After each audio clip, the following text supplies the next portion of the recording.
बिस्मिल्लाहिर्रहमानिर्रहीम। अस्सलाम वालेकुम। आज का हमारा टॉपिक है मोल। स्टूडेंट, हम जानते हैं कि हम अपनी डेली लाइफ में बहुत सी चीज़ों को परचेज़ करने के लिए किलोग्राम की यूनिट यूज़ करते हैं। हमारी ज़्यादातर जो चीज़ें हैं वो किलोग्राम में आती हैं। फॉर एग्ज़ाम्पल, हमने कोई शुगर, सॉल्ट या राइस वगैरह लेने हैं, हम 1 kg, 2 kg, 5 kg उनको के हिसाब से उनको परचेज़ करते हैं। अगर हमें कोई क्वांटिटी थोड़ी मकदार में चाहिए तो हम उनको ग्राम्स में भी ले सकते हैं। फॉर एग्ज़ाम्पल, स्पाइसेस हैं जिनको हम थोड़ी क्वांटिटी में लेते हैं, ग्राम्स में, 500 ग्राम्स में या 200 ग्राम्स में उनको हम वे करते हैं। तो किलोग्राम और ग्राम्स जो हैं वो यूजुअली सब्सटेंस को मेजर करने की यूनिट्स हैं। कॉमनली हमारी जो शुगर है वो 1 kg, उसको हम 1000 ग्राम भी कहते हैं। ठीक है, यानी हम कह सकते हैं कि 1 kg जो है वो 1000 ग्राम के इक्वल है। यानी ये इसका मतलब है कि ग्राम जो है वो रिलेटिवली स्मॉलर यूनिट है। केमिस्ट्री में हमारा कंसर्न केमिकल कंपाउंड से होता है, एलिमेंट से होता है, और इनकी बहुत ज़्यादा क्वांटिटी हम यूज़ नहीं करते। इनकी बहुत कम क्वांटिटी को हमें यूज़ करना होता है। और केमिस्ट्री में हम मोस्टली इनकी जो क्वांटिटी लेते हैं वो ग्राम्स में लेते हैं, या उससे भी कन्वीनियंट जो यूनिट है वो है मोल। यानी हम जो लैब में या केमिस्ट्री के एक्सपेरिमेंट्स करते हुए या हम मतलब कंसंट्रेशन को डिस्क्राइब करते हुए, चीज़ों को हैंडल करते हुए जितनी क्वांटिटी में चीज़ें लेते हैं, सब्सटेंस लेते हैं, केमिकल कंपाउंड्स लेते हैं या एलिमेंट्स लेते हैं, वो है मोल। ठीक है, यानी हम चीज़ों को या कंपाउंड्स को या एलिमेंट्स को मोल में मेजर करते हैं। तो मोल बेसिकली यूनिट है जो सब्सटेंस को डिस्क्राइब करने के लिए यूज़ होती है कि ये कितनी क्वांटिटी में हम ले रहे हैं। आपके सामने एक कंपैरिजन है जिसमें आप 1 किलोग्राम शुगर को देख रहे हैं कि 1 किलोग्राम शुगर कितनी क्वांटिटी होती है। इसको 1 किलोग्राम जो है वो 1000 ग्राम के इक्वल भी होता है। लेकिन अगर हम 1 मोल शुगर लेंगे तो उसकी क्वांटिटी भी आपके सामने है कि 1 मोल शुगर इतनी होती है। इसके अलावा आप देखें नेक्स्ट स्लाइड में आयरन है, 2 किलोग्राम ऑफ आयरन का पीस इतना होगा।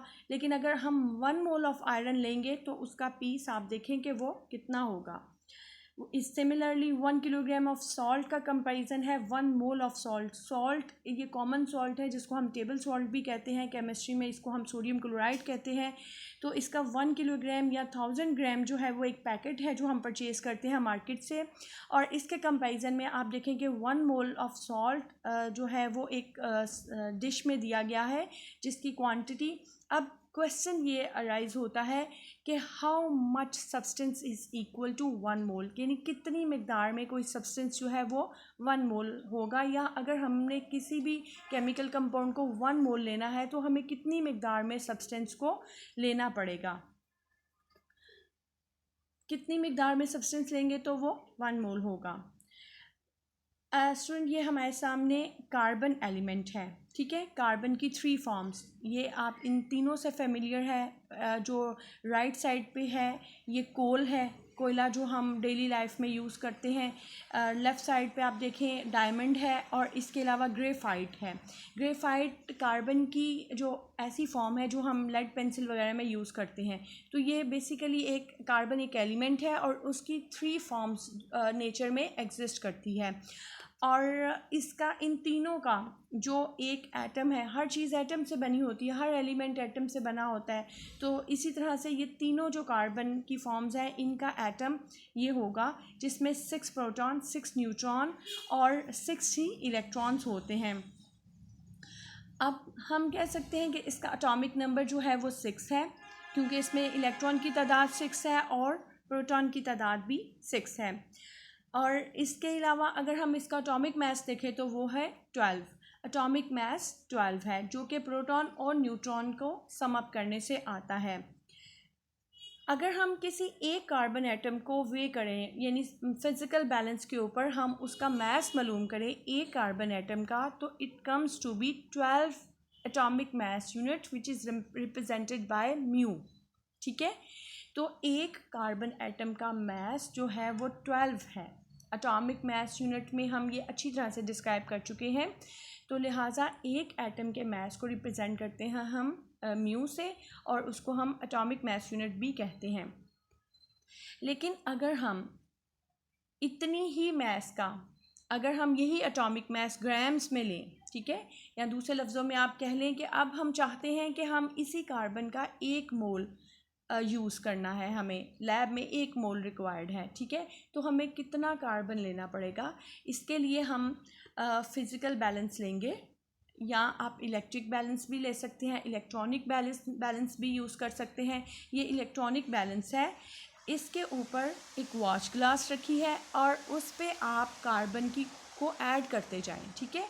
अब कार्बन को ऐड करते जाएं, जब आपकी रीडिंग 12 ग्राम के इक्वल हो जाएगी तो इसका मतलब है कि आपने कार्बन का 1 मोल ले लिया है। इन अदर वर्ड्स हम ये कह सकते हैं कि किसी भी चीज़ का 1 मोल जो होता है वो उस एलिमेंट के एटॉमिक मास को अगर हम ग्राम्स में लें तो उसके इक्वल होता है, ठीक है। सिंपल ये है कि आपको किसी भी एलिमेंट का एटॉमिक मास मालूम होना चाहिए, ठीक है। और जब एटॉमिक मास को आप ग्राम्स में मेजर कर लेते हैं, यानी जैसे एटॉमिक मास 12 था कार्बन का, आपने अब कार्बन की इतनी क्वांटिटी लेनी है कि ये 12 ग्राम शो हो, बैलेंस पे 12 ग्राम, तो 12 ग्राम जो होगा वो कार्बन का 1 मोल होगा। एक और एग्जांपल से हम समझते हैं, वाटर का आप वाटर एक मॉलिक्यूल है, ठीक है। अब ये कंपाउंड आ गया है, वाटर एक मॉलिक्यूल है, इसका मॉलिक्यूलर मास जो होगा वो तीनों एटमों का मास सम अप करने से आएगा।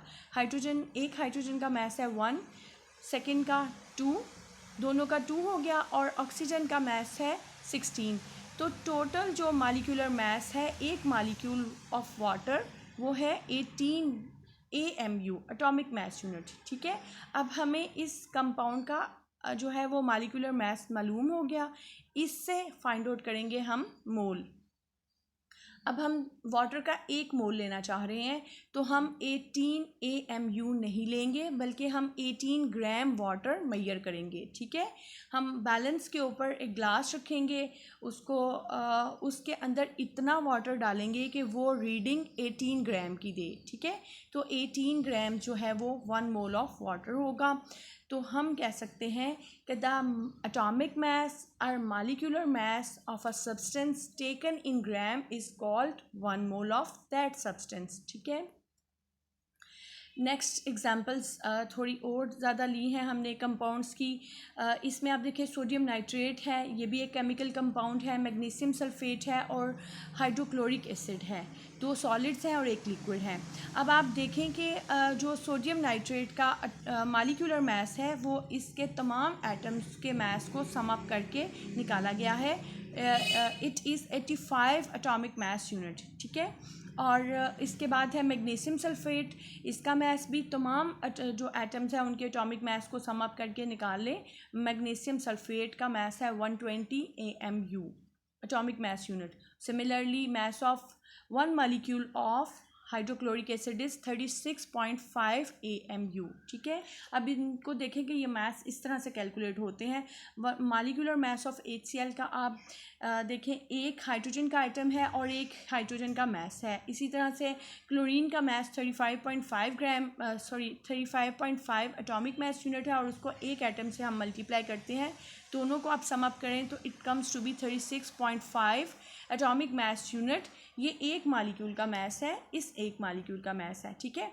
अब हम चाहते हैं हम हाइड्रोक्लोरिक एसिड का 1 मोल लें, तो हमें क्या करना है, हमने 36.5 ग्राम जो है वो मेजर कर लेना है, ठीक है। हाइड्रोक्लोरिक एसिड को इतना लेना है कि उसकी रीडिंग 36.5 ग्राम आए तो वो 1 मोल होगा। इसी तरह से मैग्नीशियम सल्फेट का अगर आपको 1 मोल चाहिए तो आप क्या करेंगे, आप उसका सबसे पहले मॉलिक्यूलर मास फाइंड आउट करें, ठीक है। मॉलिक्यूलर मास कैसे फाइंड आउट करते हैं, एटॉमिक मास को सम अप करके, और मॉलिक्यूलर मास आता है 120 AMU।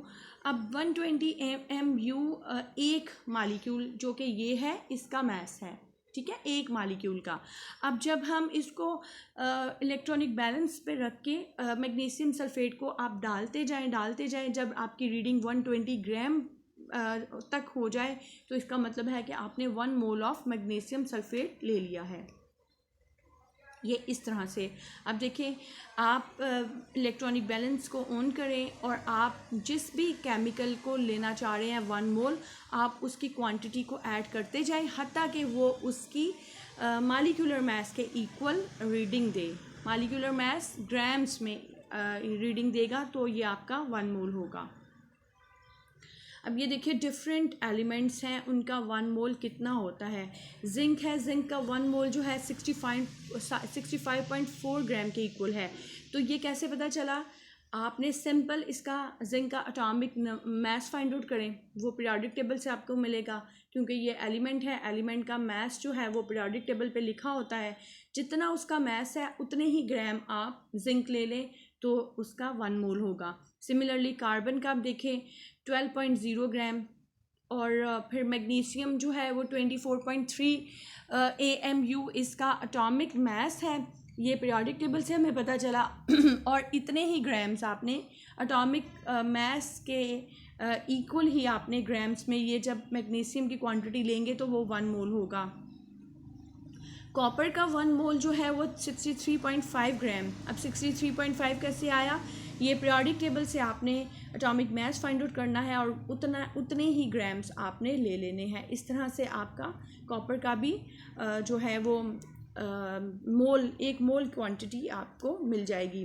फिर सल्फ़र है, सल्फ़र का एटॉमिक मास 32 होता है, ठीक है, पीरियोडिक टेबल से ये फाइंड आउट किया, और उतने ही ग्राम 32 ग्राम के इक्वल आप सल्फ़र ले लें, वे कर लें तो ये आपका 1 मोल होगा। ये तमाम एलिमेंट्स, कुछ एलिमेंट्स जो हैं उनका 1 मोल क्वांटिटी आपको बताई हुई है।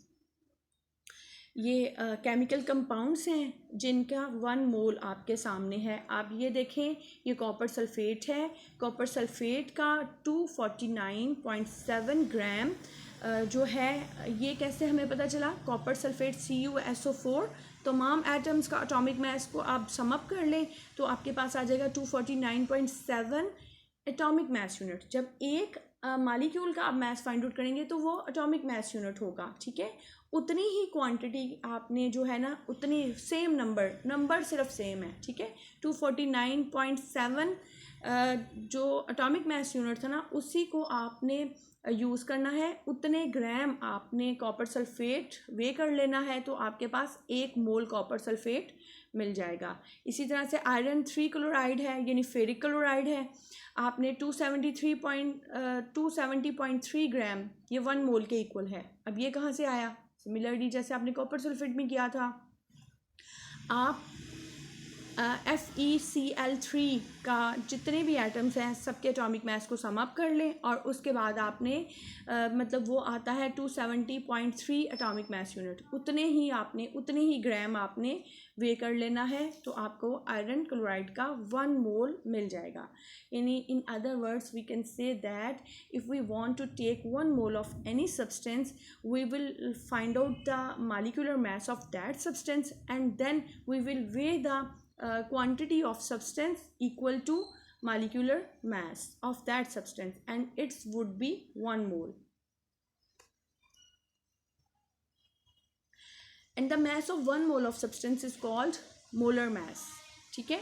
अब ये देखें, ये कॉपर सल्फ़ेट का 1 मोल है, ये जितना भी मास आपके सामने है ना, ये मोलर मास है, ठीक है। अगर इसको डबल कर दो तो ये 2 मोल होंगे, ठीक है, और इसको हाफ कर दो तो ये हाफ मोल होगा।